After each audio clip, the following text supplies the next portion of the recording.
Hi guys, in today's video I would like to share with you the 6 books that really helped me on my thyroid healing journey and that I think that anybody diagnosed with Hashimoto's and or hypothyroidism should really read before they come up with an action plan for their healing. So let's jump right into the video. As always, all of these books will be linked down in the description box for you. First book, which personally I think is the most valuable book out of all, and possibly is one of the first books ever written about Hashimoto's, hypothyroidism, or actually not even Hashimoto's, more like hypothyroidism. It's a real classic and it's by Dr. Broda Barnes. Looks like this. I actually wanted to get an ebook, but ebook for this book doesn't exist because it's from 1976. This is a seriously old book. So I got a second-hand book from Amazon and I actually ended up saving a lot of money because it was only around $6 including shipping, which is awesome. And I love having a book that's 50 years old. That's just, not 50, hold on, 42 years old?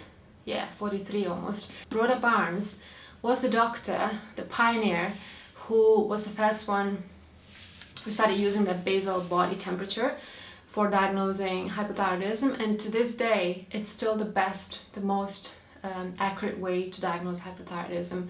The free T4, free T3 and TSH sometimes might not be showing a problem with the thyroid, but people might still be hypothyroid.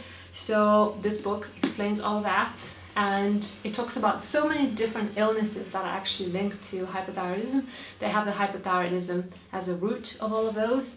Things like menstrual irregularities, like painful periods, really heavy periods, infertility, headaches and even migraines, any kind of skin issues including acne, mental disorders including depression, all kinds of digestive disorders, arthritis, and lots of other illnesses that are actually caused by low thyroid, which honestly blew my mind. I love this book so much, and the thing that really struck me the most was the connection between low thyroid and menstrual irregularities, because my own mom and all of the other women in the family suffered from really heavy periods.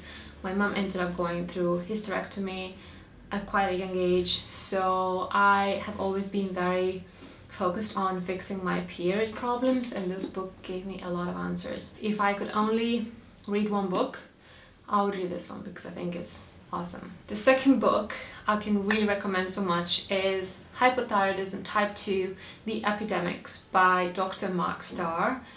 And this book also totally blew my mind because it talks about hypothyroidism that might not even come up in your blood tests. So your blood test might be totally normal, all within the range, but hypothyroidism can still be raging inside your body because normal levels of thyroid hormones in the blood doesn't mean that thyroid hormone levels are also normal at the cellular level. Basically, it's like a resistance of your cells to thyroid hormone, and so many people are suffering through that. So many people are having hypothyroidism symptoms and they keep going to doctors, and yet the thyroid numbers are totally normal and those people never find relief. I'm sure most of us have family members or friends who've gone through things like that, or even maybe it's ourselves. It's just heartbreaking. So this book is great for that. And it also talks a lot about using natural desiccated thyroid rather than all the synthetic hormones like Synthroid, and also about any kind of issues you might come across like adrenal fatigue and a few other things. So it's really such a great manual for anybody wanting to treat their thyroid naturally and for finding the root cause behind a lot of different health issues that might be all thyroid related. The next book that I'd love to recommend is Stop the Thyroid Madness. There's also a website with the same address called stopthethyroidmadness.com, and this book and this website are really like almost like a cult at the moment among people with thyroid issues, and honestly I think it totally deserves it. So the book is all about, it's like a really practical guide to getting diagnosed with thyroid issues and getting yourself treated, and if you can't be treated by the doctors, by the traditional medical system, then how to take responsibility into your own hands and how to self-treat. So I think it's great. A lot of people in the reviews were complaining that the book was a little bit too angry with the doctors, but to be honest, knowing what a lot of thyroid sufferers go through when they're trying to get diagnosed and treated, I think this anger and disappointment is well warranted, so I can't blame the author for that.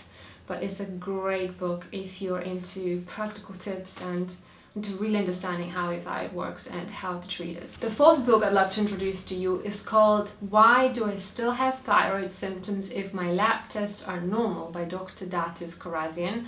And this book is huge, it's really thick, and it's also like a great manual for real understanding, like an in-depth understanding of how your thyroid works. It's a little bit scientific, so it might probably not be the best book if you're just starting out in your healing journey, but nevertheless it's great.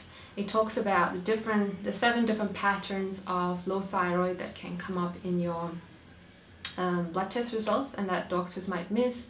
It talks about the connection between blood sugar fluctuations and thyroid, about the connection between digestive health and thyroid, about the brain health and thyroid. And I love that author so much because of that book he wrote about brain health called Why Is My Brain Not Working? That is actually amazing. That's totally off topic, but if you have problems with brain fog or memory loss or anything like that, or depression, read Why Is My Brain Not Working? It's a great book too. The 5th book is Finding and Treating the Root Cause of Hashimoto's Thyroiditis by Dr. Isabel Wentz.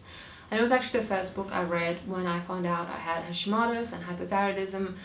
This book was a great starting point. It had a lot of information about all the different root causes, and some of them were really valuable to me. For example, that's where I found out about H. pylori and the possibility that perhaps I had it. And in fact, when I treated my H. pylori, I pretty much fixed my digestion completely. So that book was extremely valuable for me.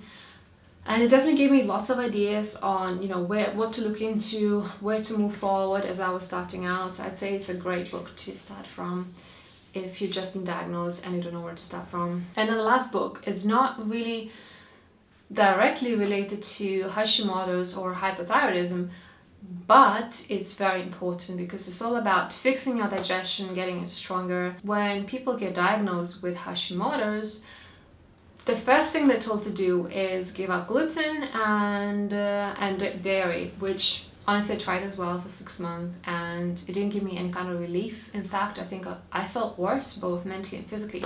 So when I read this book called Eat Wheat by Dr. Doulard, it really opened my eyes and it shifted my mindset from limitation, restriction, to fixing myself and healing my digestion and strengthening it so I can eat everything. And it also was the shift that made me not afraid to eat perfectly healthy foods like wheat or dairy. This book basically talks about why eating those foods is perfectly healthy for you and why there's no reason to give them up, even though there's so much propaganda against them nowadays. And it gives you a very clear and simple protocol on how to fix and strengthen your digestion so that you can eat everything. And it's based on ancient Ayurveda and the most modern scientific research. So that book is seriously so interesting and eye-opening, and I keep talking about it all the time, but honestly it's my favorite nutrition book of all times, because so many books make you afraid of foods. Well, this book doesn't. This book actually makes you confident and positive about foods and makes you stronger, which I think is great. So these are the 6 books that I wanted to share with you today. If you've just been diagnosed, I hope that these will give you lots of information. And honestly, if you read these 6 books, you will know enough to create a very successful action plan and implement it and get your health back. So if you read any of these 6 books, let me know if they helped you, what you thought of them, if you love them as much as I did. And I guess that is it. Thanks so much for watching, and I'll see you in my next video. Bye.